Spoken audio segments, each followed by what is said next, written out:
प्रिय दर्शकों नमस्कार। होली की राख से किया गया एक छोटा सा प्रयोग करवा सकता है आपका विवाह।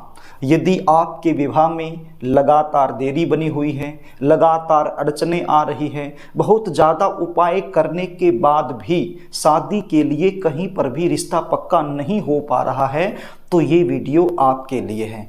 आज मैं आपको होलिका दहन के बाद जो राख बच जाती है, उस राख से जल्दी शादी होने का एक ऐसा सरल उपाय बताने वाला हूँ। यदि ये उपाय आप मेरे द्वारा बताए गए तरीके से कर देंगे तो आपके विवाह में आ रही बड़े से बड़ी अड़चन तत्काल दूर हो जाएगी और जल्द से जल्द विवाह होने के प्रबल योग बनेंगे।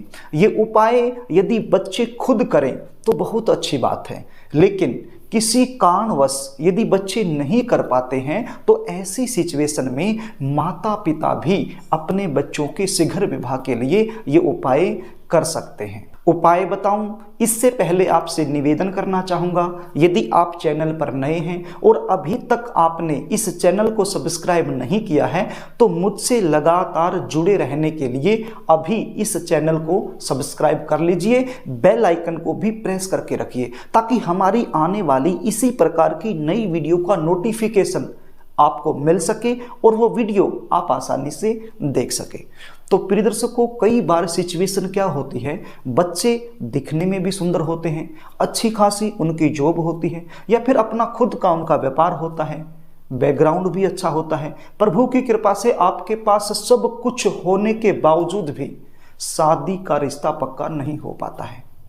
रिश्ते आएंगी, बातें चलेंगी, लेकिन कोई भी बात, कोई भी रिश्ता सफलता तक नहीं पहुंच पाएगा, बीच में ही ब्रेक हो जाएगा। और यदि कई बार रिश्ता पक्का हो भी जाता है तो बिल्कुल एंड में जाकर बात बिगड़ जाएगी। देखने वाले आएंगे, देख करके चले जाएंगे, आपको लगेगा कि अब की बार तो रिश्ता फाइनल हो जाएगा, लेकिन सामने से किसी भी प्रकार का पॉजिटिव रिप्लाई आपको मिल नहीं पाता होगा। कुछ ऐसे रिश्ते आ रहे हैं जो आपके लेवल के नहीं हैं, आपको पसंद नहीं है तो आप अपनी तरफ से मना कर देते होंगे, और कुछ ऐसे रिश्ते जो आपके लेवल के हैं, आपको पसंद है, वो रिश्ता सामने से पक्का नहीं हो रहा होगा। बच्चों की उम्र लगातार निकलती जा रही होगी। तो प्रिय दर्शकों, यदि ये सिचुएशन आप लोगों के साथ बनी हुई है तो चिंता करने की आवश्यकता नहीं है। जो उपाय मैं आपको बताने वाला हूँ आप इसको ध्यान से सुन लीजिए, समझ लीजिए। करना क्या होगा, होलिका दहन के अगले दिन आपने सुबह जल्दी उठना है, स्नान आदि से निवृत्त होकर के वहां चले जाना है जहां पर होलिका दहन हुआ था।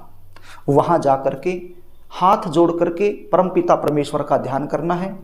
उसके बाद आपने होलिका दहन की जो राख है वो वहां से लेनी है और अपने घर में चले आना है। यहां तक आपको समझ में आ गया? होलिका दहन की राख लेकर अपने घर में चले आना है। अब इस राख से आपको उपाय करना है। यह उपाय करना कब है? होलिका दहन के बाद।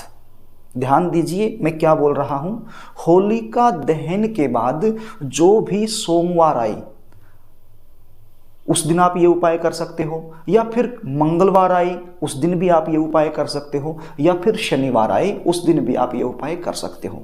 यानी होलिका दहन के बाद सोमवार के दिन, मंगलवार के दिन या शनिवार के दिन, इन तीनों दिनों में से किसी भी एक दिन आप ये उपाय कर सकते हो। करना क्या होगा, एक तांबे का लोटा आपने लेना है। उस तांबे के लोटे में आपने जल भर लेना है और होलिका दहन की जो राख है वो थोड़ी सी उसमें आपने मिला लेनी है। थोड़ा सा इत्र आपने इसमें मिला लेना है। इत्र क्या होता है? सुगंधित द्रव्य। हम अपने शरीर पर, कपड़ों पर परफ्यूम लगाते हैं, सेंट लगाते हैं, तो भगवान को क्या लगाया जाता है? इत्र लगाया जाता है। ये इत्र मिलेगा कहाँ से? जहाँ से पूजा का सामान मिलता है वहाँ से आपको आसानी से मिल जाएगा। तो आप एक इत्र बाजार से लेके आइए और थोड़ा सा इत्र भी इसमें मिला लीजिए। तो आपने क्या क्या किया, एक तांबे का लोटा लिया, जल उसमें भर लिया, होलिका दहन की राख उसमें डाल ली और थोड़ा सा इत्र उसमें डाल लिया। इनको अच्छे से मिक्स कर लीजिए और शिव मंदिर में चले जाइए, यानी कि शंकर भगवान के मंदिर में चले जाइए। जहाँ पर शिवलिंग स्थापित किया गया है वहाँ पर चले जाइए।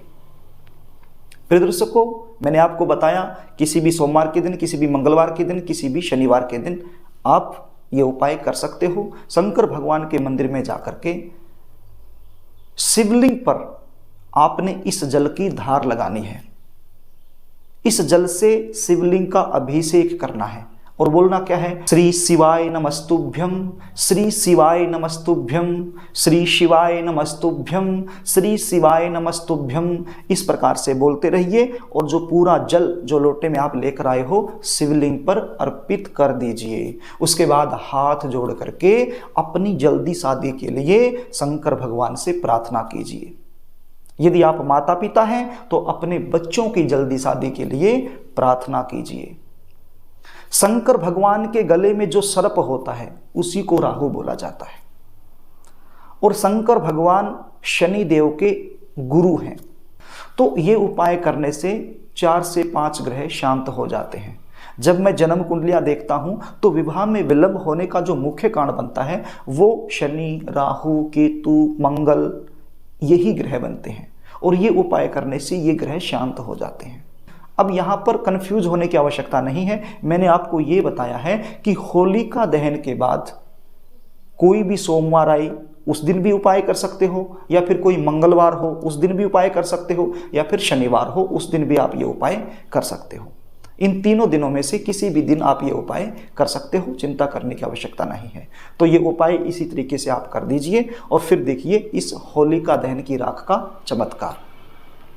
यदि आप अपनी जन्म कुंडली का विश्लेषण मुझसे करवाना चाहते हैं, शादी में लगातार देरी बनी हुई है, अड़चने आ रही हैं, उसका मुख्य कारण क्या बनता है वो मुझसे जानना चाहते हैं, शादी कब होगी, कहाँ होगी, कौन सी दिशा में होगी, शादी के बाद का वैवाहिक जीवन कैसा रहेगा, या फिर शादी के अलावा आपके जीवन में किसी भी प्रकार की और भी समस्या चली हुई है, यदि आप उसका समाधान करवाना चाहते हैं तो स्क्रीन पर दिए गए व्हाट्सएप नंबर के जरिए आप अपनी जन्म डिटेल मेरे पास भेज सकते हैं और अपनी जन्म कुंडली का साइंटिफिक तरीके से सटीक विश्लेषण मुझसे करवा सकते हैं। जन्म कुंडली विश्लेषण की हमारी फीस होती है, वो फीस आपको पे करनी होती है। उसके बाद संपूर्ण जानकारी आपको दे दी जाती है।